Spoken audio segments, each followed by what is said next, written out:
அவனுடைய தரிசனம் நிறைவேற வேண்டும் என்றால், அது ஆபிரகாமா இருக்கட்டும், ஈசாக்கா இருக்கட்டும், யாக்கோபா இருக்கட்டும், யாக்கோபின் பிள்ளையா இருக்கிற யோசேப்பா இருக்கட்டும், அல்லது நீங்களாக இருக்கட்டும், உங்களுக்கு தேவன் கொடுத்த தரிசனம் உண்மை என்றால், கர்த்தர் உங்களுக்கு கொடுத்த வாக்குத்தத்தம் உண்மை என்றால், கர்த்தர் இதுவரைக்கும் நீங்கள் நடந்திராத பாதைகளில் கர்த்தர் உங்களை நடத்துவார்.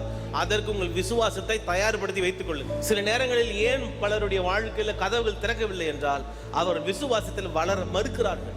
இப்பொழுது இருக்கிற இடத்தை குறித்தே பயம். அப்போ அடுத்த கட்டை எப்படி கர்த்தர் திறக்க முடியும்? நாம் இங்க இருக்கிற எல்லாருக்குமே என்ன ஆசைனா, நம்ம பெரியவனா இருக்கணும்னு ஆசை, நம்ம பிள்ளைகள் அடுத்த நிலைமைக்கு போகணும்னு ஆசை.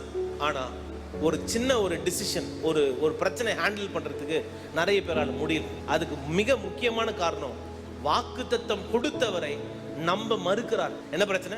வாக்குத்தத்தம் கொடுத்தவர் யார் என்று என்ன இல்ல, ஒரு தனிப்பட்ட அனுபவம் இல்ல நிறைய பேருக்கு. ஏசப்பா எனக்கு தெரியுங்க, நானும் ஒரு கிறிஸ்டியன் தான், என்ன நான் வந்து ஒரு 5 தலைமுறை 10 தலைமுறை அப்படின்னு பேசுறது நம்ம ரெடியா இருக்கிறோம். ஆனால் சொன்னவர் யார், அவர் என்ன செய்ய முடியும்? தனிப்பட்ட ஒரு வெளிப்பாடு அந்த மனிதனுக்கு இல்லை. இந்த கர்த்தர் யார் என்ற அந்த வெளிப்பாடை பெற்றுக்கொள்ளுங்கள். அவர் எவ்வளவு தினம், அதாவது நிறைய பேருக்கு தினமும் பைபிள் படிக்கணும்னு ரொம்ப பிடிக்கும்.